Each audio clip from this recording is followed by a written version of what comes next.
Hey guys, it's Jackie from Jack Gets Lost on a Book Haul. I hope everyone is doing well, and I hope your reading is going well. I haven't done a video a video for this in a while. The BookTube no, the Strike Back-a-thon videothon. So I found it's time I needed to do one. I don't know what day it is, but the video that I watched Jeannie Swizzle make, that I mostly watch for this, is her quick reads recommendations. So I was originally going to name a few that I don't have in my possession, but my video got too long when I first filmed this, so I'm just going to focus on the ones that I have for my own collection that I think are quick reads. Okay, so first I have Heartless by Marissa Meyer. I have another book, a series, her series, The Lunar Chronicles, also down here as well for a quick read. But Heartless is the origin story of the Queen of Hearts.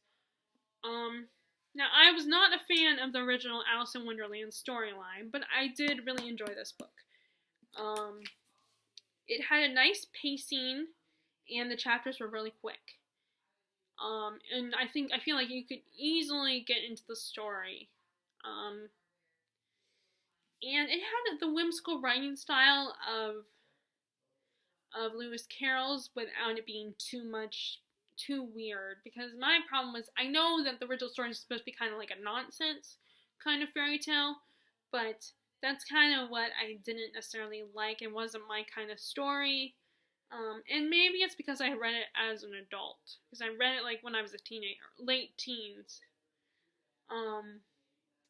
But this still has that same whimsical feel to it. So to me, this is the quick read, my first quick read. Next, and now bear with me for this next one, but the Harry Potter series by J.K. Rowling. Now I know the last 4 books are pretty big chunkers, but with the pacing of the book, the adventure, and the writing style, I'm able to get through this book really quickly. It's almost always super exciting and really funny, and yes, the chapters are really long, and yes, the last 4 books are all like over 500 pages, but I still think this can be quick to get through. I mean, maybe some of them not so much, but altogether the series, you can, if you really try, I think you can get through the series easily without it taking too long. Okay, so next, again, another book that you can please bear with me, and that is The Name of the Wind by Patrick Rothfuss. This is the first book in the Kingkiller Chronicles. Why I say this is a quick read, because not all the chapters are super long. Some of them are only a few pages long or a page long. I think that really helps, and the character of Quoth is just really incredibly interesting, so it makes it quicker to read. I wonder how many times I'm going to say that word quick. But, now I know a lot of people don't like Quoth as a character, but for those who do, I think you can get through this book really easily. The chapters are always interesting, and again, with the pacing. So, yes, surprisingly, yes, I think this is a quick read. At least, you can get through this in a month, which, okay, some people might think of quick read as in a week, and maybe you could get this done in a week if you really tried. Okay, next is a YA book, The Raven Cycle. I have the first book here is The Raven Boys. Yes, there are a lot of chapters, but again, some of the chapters are really short. Again, the pacing and the rhythm of the book makes it, move faster, be a faster read. And that's how YA is with me. I realize, I've been thinking about the whole books that are 500 pages or more, and I just realized a lot of the YA books that I read are, like Harry Potter, are that length or more. And I'm able to get through those books really fast. Not super fast, but it doesn't take me that long, and I want to end up reading more than one chapter a night, despite the length of the chapters, because, like, in Harry Potter, the chapters are kind of long. And I think it has to do with the way those books are written. They're written in a way that's, easy to get into and to follow, and you just want to keep reading and find out what happens next. And I feel like that's what this book was like. All the books in this series so far, I feel like, are like that. Okay, so next, I have The Namesake. Sadly, unfortunately, I'm sorry, I apologize, but I cannot pronounce her name. This is an own voice. I think this is an Own Voices book. I think that's what an Own Voices book. If the setting and the characters, if they are the same, from the same country, or have the same kind of disability or something that the author has.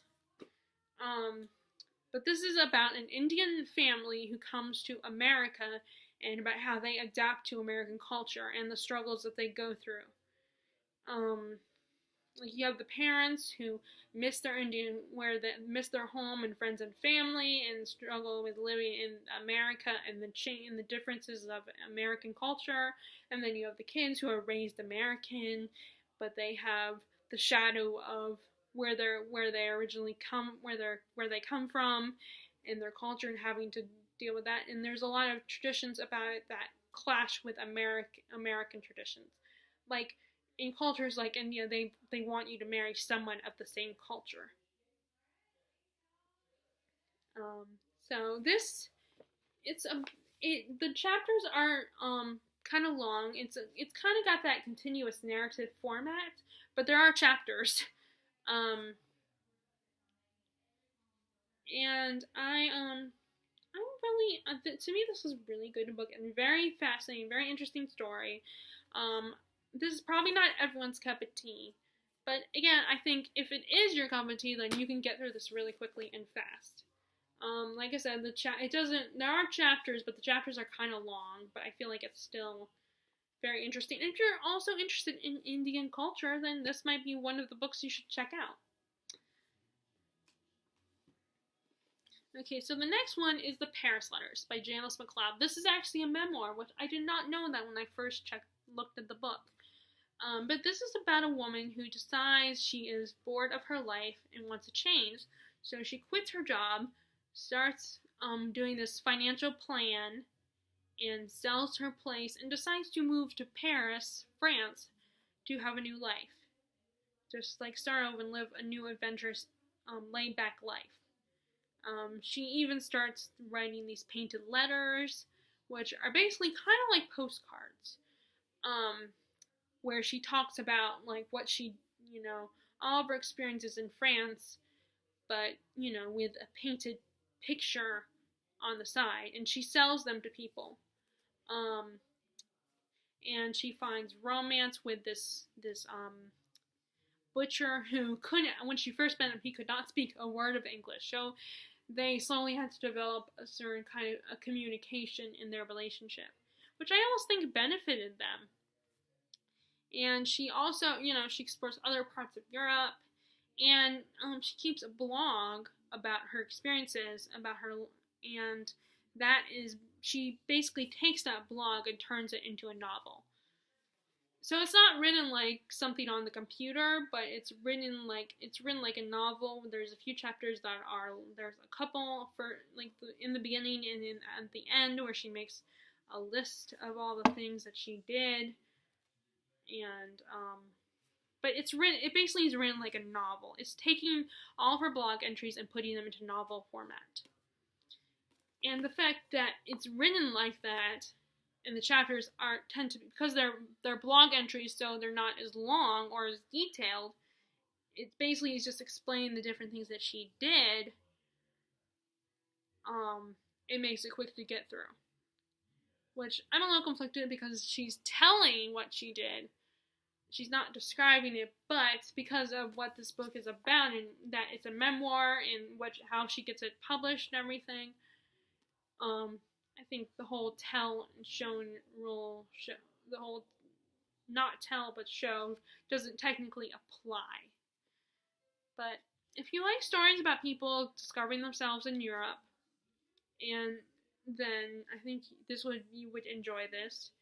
And it's also like kind of gives you like a basis for if you're trying to, even if you're not going to go to Europe and live a new life, start your life over, it still kind of gives you play by play about how ways you can save money. It's a basic format. Now, some of the criticism that this book received is it's not 100% accurate and it's not very logical with how she saved money and stuff and the things that she did to get to where she could go to Europe. But I think she basically just summed up all the things that she did, and there were probably a lot more details that she left out. Okay, so next, I got two more books here. Okay, this is the other Marissa Meyer book I want to mention, and that is The Lunar Chronicles. This is the first book in the series. It's a sci-fi retelling of fairy tales, specifically Cinderella, Snow White, Little Red Riding Hood, and Rapunzel. This one is about Cinderella, and Cinderella is actually part cyborg. She was in a car crash that, destroyed parts of her body, so they had to place cyborg parts inside of her so she could function like a human being. This book is full of political intrigue, some romance. It has the elements of the whole Cinderella storyline, but I feel like this version of Cinderella is a lot stronger of Cinderella, which is what a lot of these people who retell the story try to do. I think especially like in Ever After, for instance, that's a good retelling. And Cinderella in that story is a lot more confident and a lot stronger person. Which reminds me, actually, I think I might watch that today. That one and Into the Woods. I might watch that today because my parents are out of town, so I have the house to myself. Although I think they might be coming back tomorrow. Or maybe Monday. I don't know. But anyway, now, I know with the look of this book, it might not be a quick read, but I think it is because once you get into the story, you just want to keep reading. I mean, if I take a long time to read a book, like this, it's probably just because I'm purposely taking my time with the book. Or, there's also times when you have stuff to do, of course. And then that defeats the purpose of it being a quick read. But I still think this could potentially be a quick read. Again, with the pacing and the plot. This is not one of the ones with short chapters. The chapters are not short. I mean, sometimes the chapters are short. The only thing that bugs me about this is my edition is kind of messed up. I bought this at Books A Million, and my edition, when it was published, I guess they published it where some of the pages are published in the wrong place and upside down, and I just don't, but I kept it because someone pointed out that this copy could actually be worth something. We actually found that out, that sometimes copies of something that are badly made can actually potentially be worth something in the future.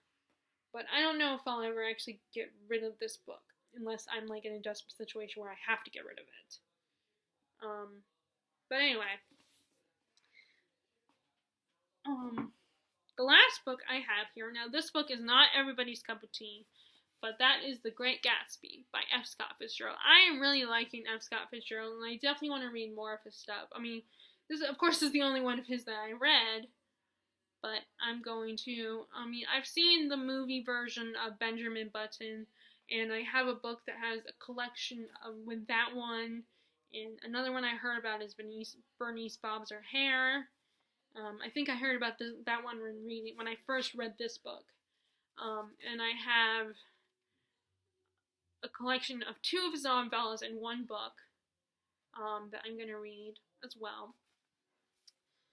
So I'm slowly starting to read his books because I love his writing style. I love the 1920s and everything. So this is there aren't as many chapters in this book. It's very straight to the point, and again, there's a rhythm to the story, a good pacing that makes it go fast. I enjoy listening. I find the message of the story very fascinating.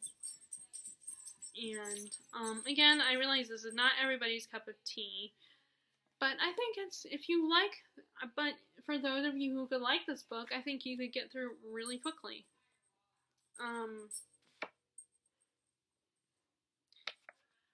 So those are my quick read recommendations. Like I said, there were some other ones that I would recommend, like The Upside of Unrequited, The Alchemist, The Vanishing Game, Murder on the Orient Express,